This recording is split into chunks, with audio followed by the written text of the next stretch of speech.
Greetings. This is another installment of the Middle-Aged Cartoonist series. My name is Ken Bailey, and I am the creator, artist, writer, and owner of the superhero character, the Mighty EnergyGirl. Some of you have seen some of my short vignettes and how-to videos in the past. They're strictly amateur. I'm not exactly a starving artist, but I can't afford a photographer or a scriptwriter. So I do them all, and that's why things may be a little shaky, but bear with me. Today is a momentous occasion. Today we celebrate the release of the latest Mighty EnergyGirl comic book, completed just moments ago. I just got back from the printers. This is the cover. This book is an homage of a number of things. EnergyGirl, for those of you that are new to this, is a middle-aged, 30-year career superwoman. Genetically enhanced by kind of a freak of nature, she is completely human but can do things at a much higher level due to every cell in her body and every function, right down to the oxygenation of her blood, being at a much higher, much denser, much more efficient construction than the average person. She cannot do things that normal people cannot do, such as fly or shoot laser beams out of her eyes. Those of you who are longtime readers know that a long-standing theme in EnergyGirl, which looks at both the human and the super side of being someone born with superpowers and in such a career, is that she never is allowed to take a civilian vacation. There's always, no matter where she goes or what she does, some emergency that comes out of the woodwork and spoils it for her, forcing her to change into her EnergyGirl identity and save the day at the cost of her own personal anonymity. This obviously is no exception, but all of these comic books stem from a single nucleus or idea. And what prompted this one was I have been privileged to attend several years now a celebration for perhaps the most famous superhero of all in a small Midwestern city which bears the name of his hometown. As I, as an old person, walk down the street of this city and look at dozens and dozens and dozens of people, mostly younger, but a few old ones, dressed up pretending to be superheroes for a weekend, it suddenly occurred to me that wouldn't this be the best place for a real superhero who wanted to just be a civilian to hide out? Who would suspect? So, we sent EnergyGirl to the fictional town of Metrovillis as a civilian to attempt, once again, an unmolested vacation. However, it didn't happen. So, now that the masters are complete, sit down with me and let's go through the story. As we have said in the past, it's always good to include a bio page of your main character before you begin the story. This allows new readers to know the essential facts enough to follow along, even if they just jumped on board. So here we have where Ellen came from. Ellen Ann Hubrowski, better known as the Mighty EnergyGirl, and Ellen Peabody, since she married mortal Stan Peabody. She started at age 18. She was actually born with her powers, but was commissioned after years of training to serve as a certified superhero. Today she's in her mid-50s. We see Ellen and Stan on the highway, on their way to Metrovillis. Stan says, "There's the sign. Next stop, Metrovillis, official home of the fictional comic book hero, Super Wonderful Man." Ellen goes, "Yee-haw! A whole weekend at a comic book festival. Yes!" Where everyone else can be the superheroes, for a change. I can hardly wait to see the giant statue. This is the first of a number of homages. The actual town of which Metrovillis is an homage has an actual giant statue. And so we worked a giant statue into our story to honor that place. Stan says, "Yeah, we will be mere civilians in a city of mortals dressed up for the weekend in costumes such as you have to wear every day, Ellen." They have arrived at Metroville and parked in the downtown area. Ellen jumps out of the car and says, "Just look at me, faster than a speeding soda pop, able to make the nearest portable potty in a single bound." Stan says, "No, Ellen, don't get your hopes up too far. You know what always seems to happen on your vacations." Ellen retorts, "Not this weekend, Stan. I can feel it in my bones. This time the costume stays hidden under my civilian clothes." They are suddenly approached by a young lady dressed as an Amazon who says, "Avast, citizen! Beware ye, lest ye taste ye blade of the terrible Amazon, wonderful woman." Oh my! I offer my respect, Amazonian warrior. As they walk away, Stan looks at her and says, "Ellen, you know real Amazonian warriors. What about Ferocity, for example?" A character from a previous comic book. Tisk. Stan, where's your imagination? Let's not spoil a child's fun, okay? Now we see in the background a bald fellow with some sort of control panel. Now normally this could just be another citizen dressed up pretending to be a bad guy. Unfortunately, this is a real bad guy pretending to be a bad guy. He suddenly says, "Hey, my biotrometer is picking up something weird from that civilian woman over there. Her tissues are denser, her muscles are more solid, her blood oxygenation is off the charts." Ellen, meanwhile, is doing the very unsuperheroic thing of sipping a soda pop. The villain continues, "That woman, she's a real super being, so why is she hiding behind those civilian clothes?" "Well, let's find out." He points the densitometer directly at her. Meanwhile, Ellen has come across another civilian, excuse me, dressed up, including fake muscles, as the fictional hero Super Wonderful Man. "Watch out, citizen," he says. "Should you be in danger, I am stronger than an onrushing locomotive." "Ooh, what muscles," says Ellen. And Stan whispers. By the way, whispering is shown by dotted lines around the voice balloon. Stan whispers, "Said the woman who can flex biceps as big as a locomotive." Our villain, meanwhile, unbeknownst to them, is saying, "Okay, I programmed the bio-coordinates into the ray beam that will animate the giant statue and turn it into a killer."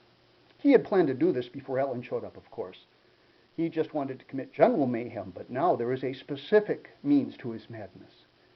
"Okay, now what's our secret superhero woman's name? Let's check the old database."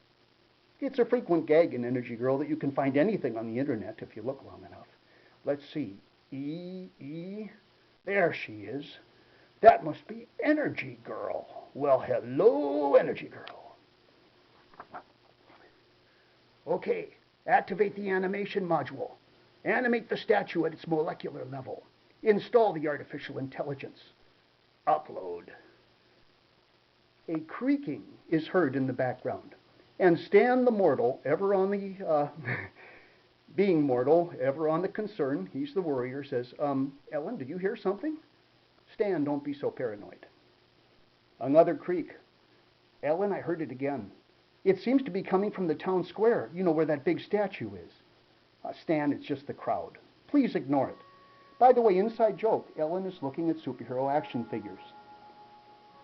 Suddenly, above the sound of the crowd, comes the distinct voice, "Must kill Energy Girl." Okay, that I heard. However, maybe I'll be lucky and it's just a publicity stunt.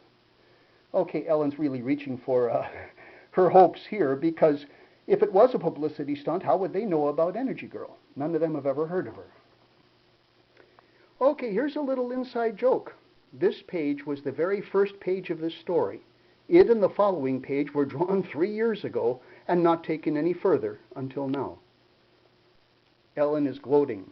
"How about it, Stan? We've finally made it to Metrovillis, the home of the world's biggest Super Wonderful Man statue. We've got a real vacation, and it's not going to be ruined by someone finding out we're superheroes." While in the background, the statue is starting to move. "Must kill Energy Girl. I've done it. I've brought the statue to life." The statue bends over and reaches for Ellen. "Must kill Energy Girl." "Oh, crap. By the way, that's as bad as the language gets." "Oh, crap, Stan. I knew it was too good to be true. Run for it, Ellen." "Not a chance." When the public is in danger, Ellen will never run from a fight. "You want to fight, big bad robot?